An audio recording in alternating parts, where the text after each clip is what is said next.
नमस्कार, मैं हूं आपके साथ दिव्या तिवारी। आप देख रहे हैं यूपी मांगे उत्तर। सियासत में एक बार फिर एनकाउंटर पर सियासी संग्राम शुरू हो गया है और 13 अक्टूबर को बहराइच में राम गोपाल मिश्रा की हत्या करने वाले आरोपियों का आज योगी की पुलिस ने पक्का इलाज कर दिया। नेपाल भागने की फिराक में 2 आरोपी सरफराज और तालिब को पुलिस ने एनकाउंटर में घायल कर दिया है और पुलिस के एनकाउंटर से राम गोपाल के परिवार और गांव वाले बेहद खुश हैं। लेकिन सपा और कांग्रेस को शायद आरोपियों के एनकाउंटर पर पीड़ा हो रही है। अखिलेश यादव ने एनकाउंटर को हत्या करार दिया है। हालांकि अखिलेश के आरोपों पर सरकार के मंत्री और ओपी राजभर का कहना है कि अगर कोई पुलिस पर गोली चलाएगा तो क्या पुलिस उसकी पूजा करेगी, यानी एनकाउंटर पर सियासी युद्ध छिड़ गया है। तो तमाम सवालों पर खास मेहमानों के साथ हम चर्चा करेंगे, लेकिन सबसे पहले एक खास रिपोर्ट देखिए।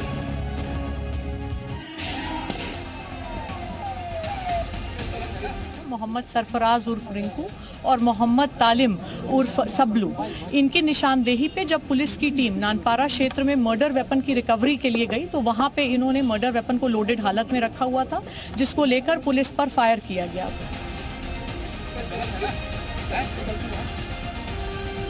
सरकार अपनी नाकामी छिपाने के लिए इनकाउंटर कर रही है।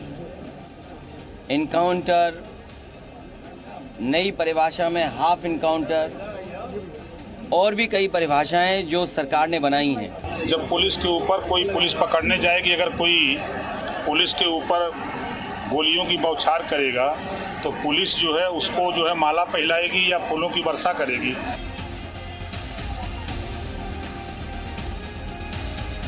ये पहले से फर्जी इनकाउंटर करा रही है, चाहे वो मंगेश यादव का हो, अजीत प्रताप सिंह का हो, चाहे ये बहराइच, ये केवल और केवल अपने फेलिवर को, अपनी कमियों को छिपाने के लिए की भी कितना ही बड़ा अपराधी क्यों न रहा हो, सकारात्मक बात उन्होंने की नहीं। और फिर तो इस समय 13 नवंबर को 9 उपचुनाव हैं, 9 विधानसभाओं के, तो एक अच्छा अवसर है। आपदा में भी अवसर तलाश रहे हैं। हम लोग उनसे जाकर के कहा कि हमारे बच्चे को मार दिया गया है और बेरहमी से मारा गया है, सारी देह उसकी छेद दी गई है गोलियों से और चाकू या जो कुछ औजारों से मारा गया।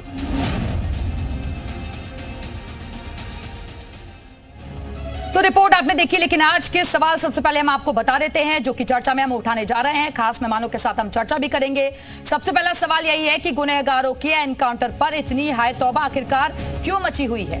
सवाल यह है कि आरोपी सरफराज इसलिए क्या एनकाउंटर पर सवाल उठ रहे हैं, मजहब से जोड़कर भी कैसे देखा जा रहा है। सवाल यह कि राम गोपाल को आधा इंसाफ आधा बाकी है क्या, और सवाल ये कि पुलिस एक्शन पर आखिरकार सियासत क्यों हो रही है। और इसी मुद्दे पर चर्चा करने के लिए इस वक्त खास मेहमान भी हमारे साथ जुड़ गए हैं। उनका तारुफ आपसे करवा देते हैं। तारिक अहमद लारी जी, समाजवादी पार्टी के नेता, हमारे साथ जुड़े हुए हैं। कुंवर सिंह निषाद जी, कांग्रेस प्रवक्ता, हमारे साथ मौजूद हैं। और विजय उपाध्याय जी, राजनीतिक विश्लेषक के तौर पर हमारे साथ जुड़े हुए हैं। लेकिन सबसे पहले तारिक अहमद जी, मैं आपके पास ही आती हूँ क्योंकि आरोपी का नाम सरफराज है। क्या इसी वजह से आप लोगों को आपत्ति और आप लोग कई तरीके के सवाल इस एनकाउंटर पर खड़े कर रहे हैं? मैम, पहली बात यह है, आरोपी का नाम सरफराज है। आरोपी कोई राम गोपाल नहीं है। क्या ये सच है कि राम गोपाल आरोपी नहीं है जिसने घर के छत पर चढ़कर तमाशा किया, जिसने घर के अंदर घुस के औरतों के साथ बदसलूकी की, जिसने बदतमीजी करने की कोशिश की? ये भी तो है। क्या वो दंगाइयों की भीड़, क्या वो आरोपी नहीं है? क्या वो आरोपी नहीं है जिन्होंने वहां से नीचे से उस राम गोपाल मिश्रा को प्रोपनाइज किया, इंस्टिगेट किया कि वो जाकर चढ़कर वहां पे करे?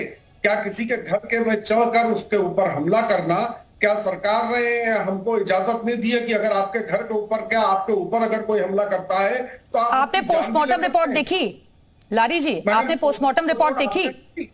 आपने देखी? मैंने तो देख ली। नहीं, आपने अगर देखी होती तो कम से कम आप ये नहीं बोलते। आप एक पक्ष को देख रहे हैं, दूसरे पक्ष को भी तो देखिए। आरोपी तो आरोपी है ना। बाकायदा बहराइच पुलिस का ट्वीट आया है कि ये जो अफवाह फैलाई जा रही है कि उसको करंट दिया, उसके नाखून उखाड़े, बिल्कुल झूठ और बिल्कुल बेबुनियाद है।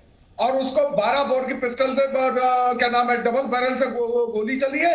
तो 12 बोर में हमेशा याद रखिएगा तमाम छर्रे होते हैं और छर्रे मारते नहीं है, इत्तेफाक से इसके वाइटल ऑर्गन पर लग गए जिससे इसकी मौत हुई है। और सबसे बड़ी बात है ये दूसरे के घर के छत पर क्या कर रहा था, वहां इसको चढ़ने का अधिकार किसने दिया? मेरे घर पे चढ़ने का अधिकार इसको किसने दिया था? सरकार ने भी मुझे अधिकार दिया अपनी सुरक्षा के लिए कि मैं गोली मार सकता हूं। सरकार ने मुझे हथियार दिया है। सरकार कानून अपने हाथ में लेने की इजाजत कौन देता है? क्या किसी की हत्या कर दी जाए? अगर किसी ने कहीं कोई गलती करी है तो क्या उसे ऐसे सलूक किया जाएगा उसके साथ? लाइसेंसी हथियार दिए हैं अपनी सुरक्षा करने के लिए। ठीक है, प्रशांत उमराव जी भी हमारे साथ जुड़ गए हैं, बीजेपी प्रवक्ता हैं। प्रशांत जी, सवाल का जवाब दे दीजिए। और दूसरा ये कि अखिलेश यादव कह रहे हैं कि सरकार अपनी नाकामी छिपाने के लिए ऐसे एनकाउंटर करवा रही है। ऐसा पिछले कई वर्षों से हिंदुओं की कोई ऐसा शोभा यात्रा त्योहार नहीं होता जिसमें मुस्लिम आतंकवादियों द्वारा पत्थरबाजी नहीं की जाती। बहराइच वाले मामले में पहले हिंदुओं का भगवा ध्वज फाड़ा गया, उनकी शोभा यात्रा पर पत्थरबाजी हुई, दुर्गा जी की जो मूर्ति का जो हाथ था वो टूटा। उसके बाद जब लोग आक्रोशित हुए और उसी अब्दुल हमीद के घर से लगातार पत्थरबाजी हुई थी, उसके बाद से लोग आक्रोशित हुए। ठीक है, अगर कोई लड़का वहां पर ऊपर गया, भगवा लहरा दिया, घर कोई मस्जिद तो थी नहीं, लहरा दिया, उसके लिए आप कानून है, संविधान है, कोर्ट की व्यवस्था, आप शिकायत करिए। आपको गोली मारने का अधिकार नहीं। अब इस नियम पर आप चलेंगे, गोली मारेंगे, तो फिर गौ हत्या पर भी गला काटना, मारना, फिर आप मत चिल्लाइए कि हमारी लिंचिंग हुई, मार दिया। चामुंडा देवी मंदिर पे ईद-उल जो इनका मिलाद त्योहार हुआ, इनका मुसलमानों का जुलूस निकल रहा था, अमरोहा में चामुंडा देवी के मंदिर पे इन्होंने चढ़ करके भगवा हटा करके हरा झंडा लहरा दिया। हिंदुओं ने कोई वहां पे हिंसा नहीं की। एफआईआर करवाई रावतपुर में, मंदिर के सामने मंदिर के हरा झंडा लहराया, वहां पे हिंदुओं ने कानून सम्मत कार्रवाई की। आतंकवाद, मुस्लिम आतंकियों लगातार हिंदुओं पर हमला किया जा रहा है, तो स्वयं मुस्लिम आतंकी है। मुस्लिम आतंकियों द्वारा इस तरह किया जाएगा, गोली का जवाब हिंदू आतंकी है। ये कौन हिंदू आतंकी बैठा है? ये कौन हिंदू? भाषा की गरिमा रखिए लारी साहब, सही तरीके से आप अपनी बात रखिए ना। एक दूसरे पर निजी हमले मत करिए सर, प्लीज आराम से निजी हमले मत करिए ना। एनकाउंटर पे आज हम डिबेट कर रहे हैं, उसी पे रहते हैं। हिंदू आतंकवादी है ये, आतंकवाद है, तुम सारी आतंकवादी। उमराव साहब, लारी साहब, प्लीज मैं आप दोनों से रिक्वेस्ट कर रही हूँ सर, ऐसे डिबेट नहीं चल पाएगी ना। आप लोग अगर मुद्दे से भटकाएंगे तो हम असल मुद्दे पर चर्चा नहीं कर पाएंगे। प्लीज सर, मुद्दे पर रहते हैं ना। इस तरह से ठीक है, आप दोनों ऐसे ही अगर लड़ते रहेंगे तो दोनों के पास मैं नहीं आऊंगी। अगर ऐसे ही आप लोग लड़ेंगे तो नहीं आऊंगी मैं। कुंवर सिंह जी, आप लोग की भाषा भी समाजवादी पार्टी की भाषा होगी ना। साथ में चुनाव लड़ने जा रहे हैं तो आप भी तो फेक एनकाउंटर कह रहे हैं ऐसे।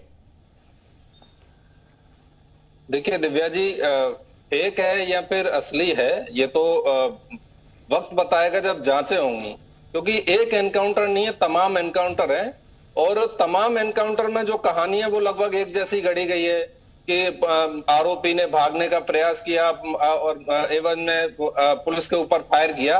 क्या सवाल यह उठता है कि उत्तर प्रदेश की पुलिस इतनी कमजोर है कि हजारों एनकाउंटर करने के बाद भी अपराधी उनके ऊपर गोलियां दाग देते हैं और पुलिस लाचार बनके खड़ी रहती है? क्या वो इंतजार करती है कि अपराधी उनके ऊपर गोलियां दागेंगे? क्या उत्तर प्रदेश की कानून व्यवस्था इतनी लचर हो गई है? वास्तव में स्थिति ये है कि उत्तर प्रदेश में योगी जी ने जो एनकाउंटर मॉडल लागू किया था, वो एनकाउंटर मॉडल पूरी तरह से ध्वस्त हो गया है। उसके बाद कुंवर सिंह साहब, सॉरी मैं इंटरप्ट कर रही हूँ बीच में, क्योंकि 13 तारीख को हिंसा हुई, 17 को आरोपियों को पकड़ लिया गया। इसमें तो कम से कम आप एप्रिसिएशन दिखाइए। पुलिस की तत्परता है, ये एसटीएफ की कामयाबी भी है। अच्छा, ये कामयाबी है, लेकिन आप जरा बताएंगी वहां जो बहराइच में जो हिंसा हुई वो किसकी नाकामी है? क्या वहां के जिलाधिकारी की नाकामी नहीं है? क्या वहां के एसएसपी की नाकामी नहीं है? स्थानीय पुलिस की नाकामी नहीं है?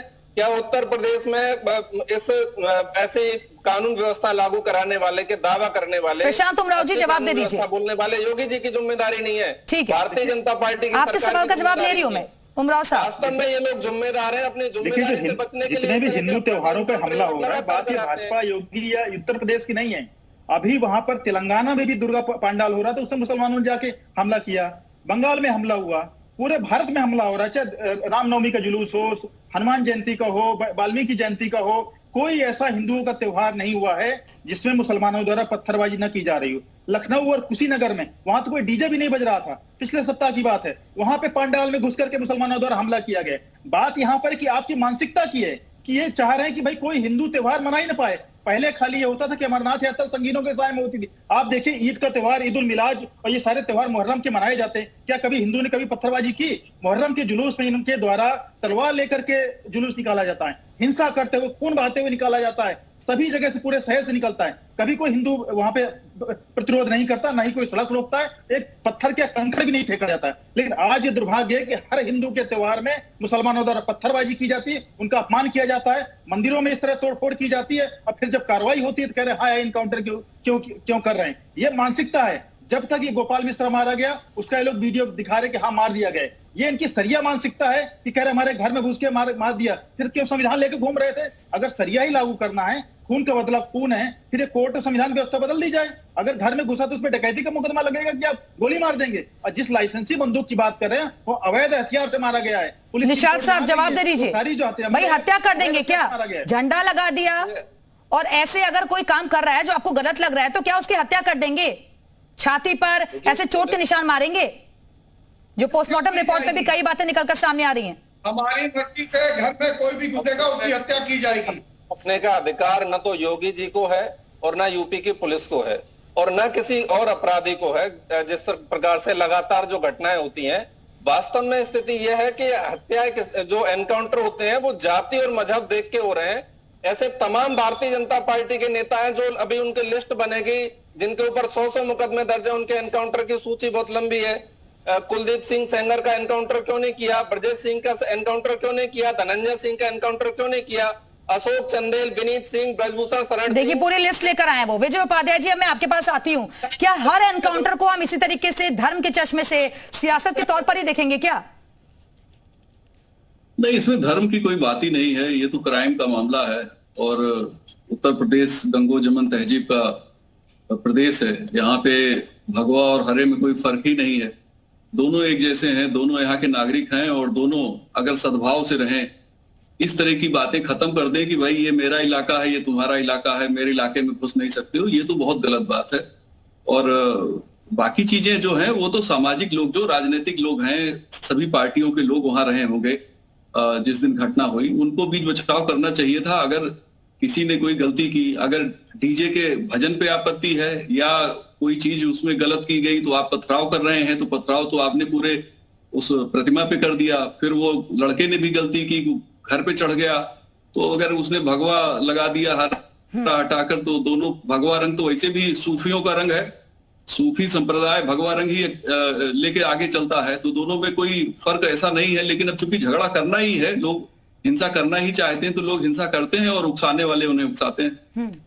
ठीक है लारी साहब, अब मैं आपके पास आती हूं, क्योंकि आपको नहीं लगता कि ऐसे माहौल में हमें सामाजिक एकता का संदेश देना चाहिए, ना कि इस पर सियासत की जाए?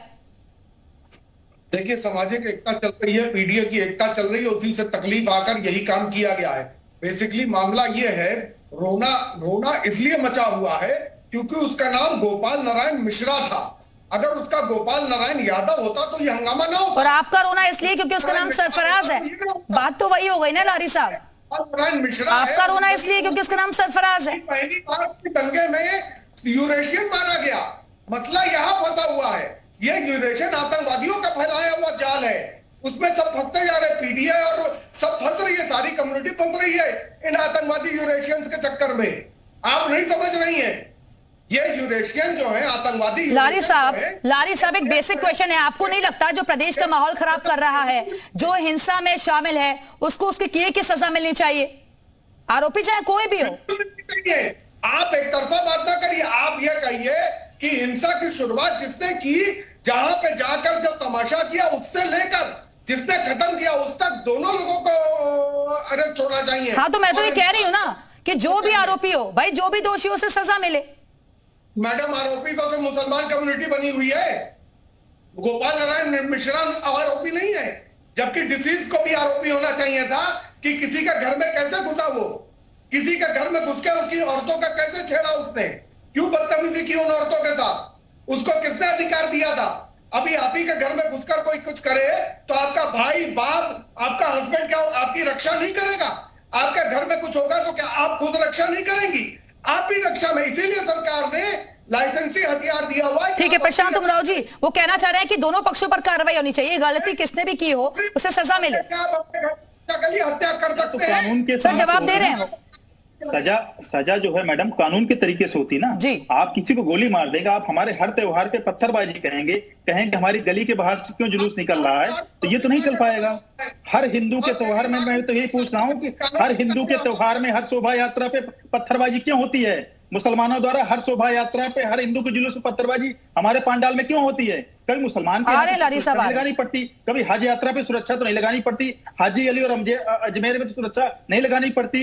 यहाँ अमरनाथ से लेकर के रामनवमी, हनुमान जयंती, दुर्गा पूजा, गणेश चतुर्थी, सब पे पत्थरबाजी हो रही। हमारे आप पत्थरबाजी करोगे, हमारे देवी देवताओं का हाथ तोड़ोगे और आप कहोगे हम प्रतिक्रिया न दें, तो जब क्रिया की तो प्रतिक्रिया होगी, फिर मत रोना। मैंने जिस दिन ये गोपाल मिश्रा की हत्या हुई थी उसी दिन हमने कहा कि इनकाउंटर होगा, फिर मत रोना।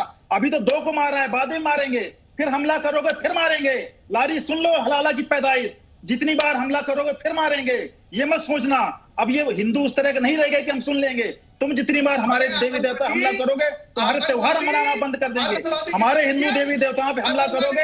लारी साहब, उमराव साहब, दोनों से रिक्वेस्ट है प्लीज मेरी रिक्वेस्ट है आप दोनों से। तुम लोग हलाला की पैदा, आप लोग मुद्दे पर ही रहिए ना। निजी हमले क्यों बोल रहे हैं एक दूसरे पर? बोल रहा है इन्हें अपने का नहीं पता है कि कहाँ भी बलात्कार की पैदाइश हम लोग के बारे में बोल रहे हैं। यूरेशिया का बोला हलाला की पैदाइश, ये लोग हलाला करते हैं। लारी साहब प्लीज ये तू तड़ाक मत करिए। लारी साहब प्लीज मेरी रिक्वेस्ट है आपसे सर, आप लोग हमारे सम्मानित गेस्ट हैं, अगर ऐसी भाषा आप लोग बोलेंगे तो जनता के बीच क्या मैसेज आएगा सर? और सुन लारी साहब आप इस भाषा में अगर बोलेंगे तो मैं आप दोनों को नहीं लूंगी डिबेट में। प्लीज सर मेरी रिक्वेस्ट है आपसे। ठीक है निशाद साहब मैं आपके पास आती हूं, क्योंकि भाषा की गरिमा यहां पर रखना बहुत जरूरी हो जाता है। एक सेंसिटिव इश्यू पे हम बात कर रहे हैं। राम गोपाल मिश्रा को अभी अधूरा न्याय मिला है, आरोपियों की तह तक जाना चाहिए, आरोपों की तह तक जाए और ताकि इंसाफ मिल सके उस परिवार को जिसने अपने बेटे को खोया है, जिसने अपने पति को खोया है। देखिए दिव्या जी, चाहे कोई राम गोपाल मिश्रा हो या कोई अहमद खान हो या फिर कोई सुधांशु यादव हो, सबको इंसाफ मिलना चाहिए। यदि कोई पीड़ित है तो उसके परिवार को न्याय मिलना चाहिए।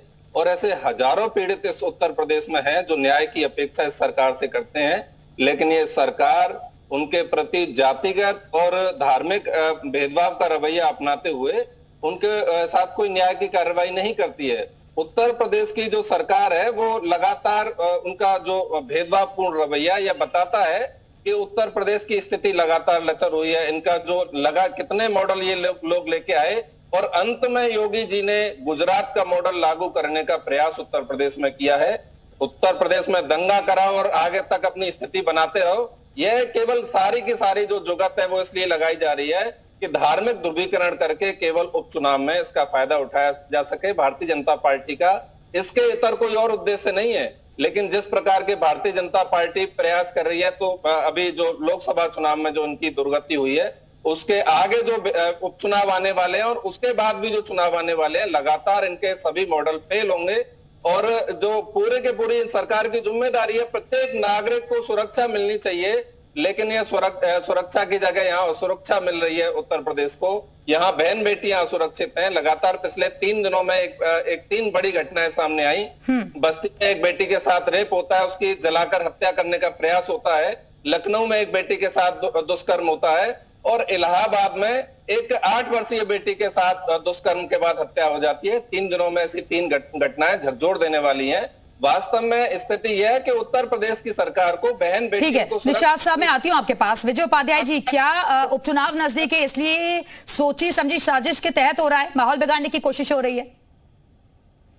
देखिए बहराइच में तो कोई उपचुनाव है नहीं, लेकिन वहां पे घटना हुई और भी जगहों पे इस तरह की हरकतें हुई हैं। लेकिन जो पॉलिटिकल लोग हैं जो ये क्लेम करते हैं हम सेवा की राजनीति कर रहे हैं, तो आखिर उनके लोग भी तो वहां मौजूद रहे होंगे। उन्होंने बीच बचाव करने की या माहौल को ठीक करने की कोशिश क्यों नहीं की? अभी जिस तरीके की बहस हो रही है, मैं तो बड़ा दुखी हूं कि किसी को यूरेशियन कहा जा रहा है, इस तरह की बातें कही जा रही हैं कि लाइसेंसी बंदूक है तो हम गोली मार देंगे। तो ये तो बहुत ही खतरनाक बात है। मैं समझता हूं कि अगर भाषा की मर्यादा ऐसी है प्रदेश में, जो भी दोनों पक्षों के द्वारा जो जिस तरह की भाषा इस्तेमाल हो रही है, देखिए उत्तर प्रदेश एक अलग किस्म का राज्य है। यहाँ कभी बड़ी हिंसा हुई नहीं, कभी बड़ी घटना नहीं हुई, बड़े युद्ध भी नहीं हुए उत्तर प्रदेश में। ये एक ऐसा इलाका है जहां नदियों के पानी से पीने का पानी हो या फसल हो या खाने की चीजें हो, हमेशा भरपूर उपलब्ध रही हैं। यहाँ चिंतन लोग करते रहे हैं, ज्ञान की परंपरा रही है। और राजनीतिक दल जब अपनी, देखिए होता क्या है, सिर्फ सरकार कहीं कोई व्यवस्था को ठीक नहीं कर सकती, समाज को भी उसमें योगदान देना पड़ता है। अब समाज अगर थोड़ा सा भी जागरूक हो, जैसे महिलाओं के बारे में जिक्र कर रहे हैं, तो आखिर किस घर के बेटे हैं वो, किस तरह की शिक्षा उनको दे रहे हैं उनके माता पिता, या समाज से वो शिक्षा कहाँ से ले रहे हैं कि इस तरह की गलत हरकतें कर रहे हैं, या जो सांप्रदायिकता का माहौल है जो लगाने की कोशिश की जाती है कि ये मेरा इलाका है, इस तरह की बातें नहीं होनी चाहिए। मैं समझता हूं कि ये अगर आप अपने को भारत का नागरिक मानते हैं तो भारत के संविधान का जितना सम्मान करना चाहिए, भरपूर आपको सम्मान करना चाहिए और माहौल अच्छा रखना चाहिए ताकि प्रदेश विकास करे, लोगों को रोजगार मिले, आपकी जिंदगी खुशहाल हो। लेकिन खुशहाली के अलावा बातें होती हैं। ठीक है उमराव साहब, मैं उम्मीद करती हूँ, लारी साहब आपसे भी उम्मीद करती हूँ कि आप लोग शांत रहकर एक दूसरे की बातचीत सुनेंगे ताकि हम इस डिबेट को आगे बढ़ा सकें। उमराव साहब, लेकिन क्योंकि सरकार आपकी है प्रदेश में, तो ऐसे में जिम्मेदारी आप लोगों की बन जाती है कि कहीं कोई ऐसा माहौल ना बिगड़ने पाए। जी निश्चित तौर पर माहौल की जिम्मेदारी हमारी है, लेकिन मैं बात मूल प्रश्न वही आ रहा हूं कि हिंदू त्योहारों पे लगातार हमला क्यों हो रहा है। परसों भी देवरिया में हिंदू शोभा यात्रा निकल रही थी दुर्गा पूजा विसर्जन की, वहां पे भी 2 मुसलमानों ने हमला किया, 2 हिंदू युवक घायल हुए हैं, एक उसमें वर्मा है, एक ओबीसी व्यक्ति है, अगर सपा कह रही पीडीए का। भाई हिंदू तो पूरा हिंदू समाज के रूप में वहां पे त्योहार मनाता है, कोई ऐसा तो नहीं कि खाली ब्राह्मण ठाकुर ही मना रहे, सभी जातियों को लोग मना रहे हैं त्योहार। तो वहां पे क्यों हमला हुआ? कोई शांतिपूर्ण तरीके से अपना दुर्गा जी का मूर्ति लेकर के विसर्जन कर रहा है, हर उसमें मुसलमानों द्वारा पत्थरबाजी, उसका रास्ता क्यों रोका जा रहा है? प्रश्न ये है, आप छतों पे पत्थर अपने क्यों इकट्ठा करके रखते हैं? इसका मतलब सोची समझी साजिश के तहत बहराइच में जुलूस शांति से जा रहा था, आपने पहले वहां पर उनका भगवा ध्वज फाड़ा, उसके बाद 3 बार उसी घर से पत्थरबाजी हुई। गोपाल उस घर में ही क्यों चढ़ा? वो तो सारे मुसलमानों घर थे, बाकी जगह क्यों नहीं चढ़ा?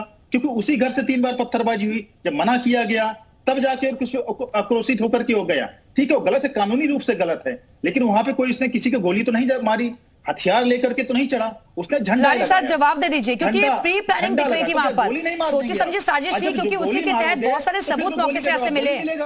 वहां पर नुकीले पत्थर जो है वो मिले हैं, कांच की बोतलें मिली थी, इसके अलावा जो गोली मारने की बात सामने आ रही है, अगर किसी ने कुछ गलत किया भी था वो तो उसके लिए कानून है ना, आप किसी की हत्या थोड़ी ना कर देंगे ऐसे।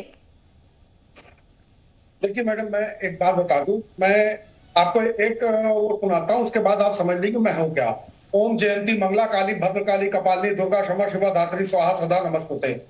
तो मैं खुद एक भक्त, मां की मूर्ति तोड़ी तो आप लोगों को भी संयम से काम लेना चाहिए था, इन लोगों को भी सही। लेकिन उसमें बीजेपी आरएसएस के कार्यकर्ता थे, चुनाव आ गया है तो चुनाव के चलते उनको हिंदू मुस्लिम दंगा कराना है ताकि वो 9 सीट जीत सके। 1 सीट तो वो जान रहे कि वो हार रहे, तो उसमें उन्होंने ऑलरेडी पीआईएल दाखिल कर रखी है।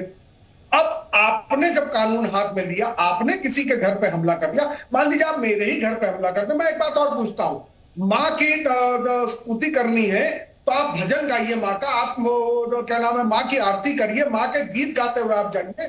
आप इस तरह के गाने, तेरी माँ का, अब आगे मैं नहीं कहूंगा, आप क्या तेल लगाओ डाबर का, नाम मिटाओ बाबर का, मतलब क्या है ये क्या माँ की आरती के गीत हैं? ये तो आप स्वयं आप तैयारी कर रहे हैं झगड़े की। आप जानते हैं, आपको मालूम है कि इस तरह के गाने नहीं बजाने चाहिए, लेकिन आप बजाते हैं। अभी वो एक मौलाना है जो अपने आप को इमाम कहता है, उसने माँ के ऊपर बड़ी गंदी टिप्पणी की है। मैंने कहा इसके साथ तो यही नारा है, ये नारा देता है मोहम्मद साहब के लिए, तो हम भी नारा दे रहे हैं। उमराव साहब वो ये कहना चाह रहे हैं कि उकसावा आप लोगों की तरफ से दिया जाता है, फिर एक्शन पे रिएक्शन होता है। नहीं, कोई इस तरह का उकसावा नहीं था। बहराइच वाले में उसका वीडियो आ गया है, उस पर गाना बन रहा था मैडम की, गाना ये बज रहा था, चाहे जितना जोर लगा लो आएगी बीजेपी। इसमें से तो किसी को जो है आपत्तिजनक होने की आवश्यकता नहीं। उसके साथ पुलिस माँ का गाना है, आपत्ति थी, ये माँ का गाना है, तो आप पुलिस शिकायत करिए। ये माँ का गाना है, सकते हो, ये माँ का गाना है, कर दोगे क्या? ये माँ का गाना है भाईजान, पत्थरबाजी कर दोगे क्या? ये माँ का गाना है क्या? ये माँ के गाने से पत्थरबाजी कर दोगे क्या? कि पुलिस माँ के गीत है, ये माँ के गीत है। अरे ये माँ के गीत है। क्या बीजेपी माँ से ऊपर हो गई? क्या मोदी माँ से ऊपर हो गए? क्या योगी माँ से ऊपर हो गए? देवी देवताओं से ऊपर है क्या ये लोग? क्या देवी देवताओं से ऊपर है ये लोग? क्यों कर रहे हो? अरे भैया आप क्यों गाना बजा रहे हो? तेरी माँ का तेरी बहन का क्यों गाना बजा रहे हो? ये भी तो गाना सुनो ना, कितना गाना चला रहे, इसको भी सुनो। क्या ये गाना बजाना माँ के सामने माँ की गाली देना अच्छी बात है? आतंकियों की तरह माँ की गाली हो, आपका मनुष्य बन जाओ, आतंकी की तरह क्यों व्यवहार कर रहे हो? अरे भाई आज मैं बोलते हो तो मैं गवाही देता हूँ कि अल्लाह के अलावा कोई दूसरा पूजा जाने योग्य नहीं है। दिन में 5 बार भोंपू से चिल्लाते हो, हिंदू तो नहीं आक्रोशित होता? तुम कैसे कह देते हो कि अल्लाह के अलावा कोई पूजा जाने योग्य नहीं है? कोई देश में कोई भी किसी को पूछ सकता है? तुम माइक में अपनी नमाज बोलते हो, हर मुसलमान नमाज में बोलता है 5 बार कि अल्लाह के अलावा कोई पूजा जाने योग्य नहीं है। क्या फलस्तीन में नहीं है कि अनुच्छेद 25? विजय उपाध्याय जी, ठीक है विजय उपाध्याय जी, क्या ऐसे न्याय मिल पाएगा? क्या उस पीड़ित परिवार को क्या ऐसे न्याय मिल पाएगा ऐसी सियासत में? नहीं, देखिए, सियासत करने वाले तो सियासत करते रहते हैं और कानून अपना काम करता है। देखिए, समाज में टकराव की जो सिलसिला है ये थमना चाहिए। किसी भी हालत में दोनों पक्षों में संयम होना चाहिए, एक दूसरे का सम्मान करें। और कहीं ये प्रतिरोध की जो स्थितियां हैं, जो दिखावे की स्थिति है, जो एक दूसरे पे बढ़ चढ़ के बात करने की है, ये बातें नहीं होनी चाहिए। आप अगर राजनीतिक दल के लोग अगर संयम रखेंगे, आप देखिए समाजवादी पार्टी के अध्यक्ष अखिलेश यादव जी ने कितने संयम से वो बयान देते हैं, बहुत अच्छे ढंग से वो चीजों को रखते हैं। तो अगर लोग इस बात को समझते हैं कि एक शांतिपूर्ण माहौल ही हमारी प्रगति का, हमारे विकास का, हमारे रोजगार का सबसे बड़ा आधार बन सकता है। उत्तर प्रदेश बहुत लंबे अरसे से कानून व्यवस्था को लेकर हमेशा चैलेंज में रहा। तमाम सरकारें आई गई, कानून व्यवस्था यहाँ हमेशा चैलेंज बना रहा। इसीलिए इन्वेस्टमेंट यहाँ नहीं आता रहा, जिसकी वजह से आप देखिए इंडस्ट्री है ही नहीं उत्तर प्रदेश में। इंडस्ट्री कहाँ जाती है? तमिलनाडु जाती है, महाराष्ट्र जाती है, गुजरात जाती है। ये परंपरा बन गई 60-70 सालों से। आजादी के बाद जो भी डेवलपमेंट हुए वो इन्हीं इलाकों में डेवलपमेंट क्यों हुए? आखिर हमारे प्रदेश में क्या कमी है जबकि हमारे पास स्किल्ड मैन पावर है? यहाँ का कमी क्या है? कमी है यहाँ की राजनीतिक व्यवस्था। यहाँ के राजनेता जिस तरह से किसी भी इंडस्ट्री के खिलाफ उकसावा कर देंगे, कहीं भी सांप्रदायिक तनाव पैदा कर देंगे। आप हमेशा इस बात के लिए देखिए सड़क जाम कर देंगे, आपको चलना मुश्किल हो जाएगा। मतलब चैलेंजेज ही पेश करते हैं, जबकि राजनीति में सभी दल के लोग हर जगह उपलब्ध हैं। अगर वो लोग समाज के जागरूक नागरिक के तरीके से व्यवहार करें तो मुझे लगता है कि इस तरह की परिस्थितियां बिल्कुल नहीं आएंगी। और हर व्यक्ति जो राजनीतिक कार्यकर्ता है उसकी पहली जो भूमिका है वो संविधान है, और संविधान के तहत वो दूसरे का सम्मान करते हुए, संविधान में अभिव्यक्ति की आजादी हो या धार्मिक स्वतंत्रता हो, आपके लिए भी है और आपके सामने वाले के लिए भी है। तो आपको सामने वाले का भी सम्मान करना चाहिए और कोई भी ऐसी बात नहीं करनी चाहिए जिससे किसी को ठेस पहुंचे। ठीक है निशात साहब, शांतिपूर्वक प्रदेश में माहौल बना रहे, इसके लिए जिम्मेदारी राजनीतिक दलों की भी तो होती है ना, उसमें आप लोगों की भागीदारी जरूरी है। आदरणीय विजय जी ने बड़ी अच्छी बात कही कि समाज में अच्छा वातावरण बनना चाहिए, सामाजिक सद्भाव होना चाहिए। और ये जो जिम्मेदारी है केवल एक दल की नहीं है, ये सभी की जिम्मेदारी है। लेकिन सत्ताधारी दल होने के नाते यह जिम्मेदारी भारतीय जनता पार्टी की कहीं अधिक है, क्योंकि उनकी सरकार है और सवाल हमेशा सरकार से पूछा जाता है। अभी भारतीय जनता पार्टी के प्रवक्ता ने कहा कि सुनियोजित रूप से दंगा किया जा रहा है, सुनियोजित रूप से पत्थरबाजी की जा रही है। इसका मतलब यह माना जाए कि भारतीय जनता पार्टी की सरकार पूरी तरह से फेल हो चुकी है। योगी जी बतौर मुख्यमंत्री फेल हो चुके हैं। उनके राज्य में यदि एनकाउंटर उनको करने पड़ रहे हैं, यदि गुंडे माफिया लगातार इस तरह की घटनाएं करते हैं, तो योगी जी को मुख्यमंत्री बने रहने का कोई अधिकार नहीं है, उनको इस्तीफा दे देना। ठीक है, लारी साहब कुछ कहना चाह रहे हैं जल्दी से, फिर उमराव साहब मैं आपके पास आऊंगी।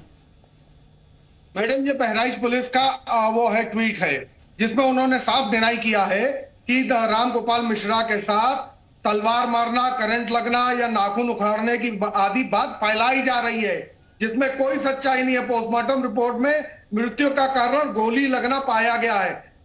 तो इसलिए ऐसी बात है कि पोस्टमार्टम की रिपोर्ट देखिए, कम से कम आप एक जिम्मेदार चैनल है, आपको ये बात नहीं कहनी चाहिए। पहले बहराइच पुलिस का जिसके पास जिसने उसका पोस्टमार्टम कराया है उनकी रिपोर्ट देखनी चाहिए, उसके बाद आप लोग को एक एजेंडे के तहत काम नहीं करना चाहिए। सर हम कोई एजेंडा नहीं चला रहे ना, आप लोगों का एजेंडा चल रहा है, वो सबको दिख रहा है। ठीक है उमराव साहब, ये माने कि राम गोपाल मिश्रा के परिवार को पूरी तरीके से इंसाफ मिलेगा, लड़ाई आखिर तक जाएगी? निश्चित तौर पर सभी आरोपियों को सजा मिलेगी जो भी इस मामले में दोषी हैं। मैं मूल प्रश्न यही कर रहा हूं, आप राजनीति चुनाव से जोड़ेंगे तब तक इस समस्या का समाधान नहीं होगा। मैं यही कर रहा हूं कि अगर हैदराबाद में भी एक सप्ताह पहले वहां पे पत्थरबाजी हुई, वहां पे मंडल उस पे घुस करके जहां पे दुर्गा जी की मूर्ति रखी थी, बंगाल में हुई, वहां तो चुनाव नहीं है। हैदराबाद में तो ना भाजपा पक्ष में है ना विपक्ष में, तीसरे नंबर पे। देश के अन्य हिस्सों में लगातार हर त्योहार पे पत्थरबाजी होती है, तो वो पत्थरबाजी कौन करता है? वो कौन सी मानसिकता है? हिंदू तो कभी किसी त्योहार में पत्थरबाजी नहीं करता है। आप इनके जुलूस में मुहर्रम में तलवार लेकर के हिंसा किस तरह के नारे लगाए जाते हैं, वो भी नारे सोशल मीडिया पे चल रहे हैं। हिंदू ने तो कभी पत्थरबाजी नहीं की, कभी नहीं रोका।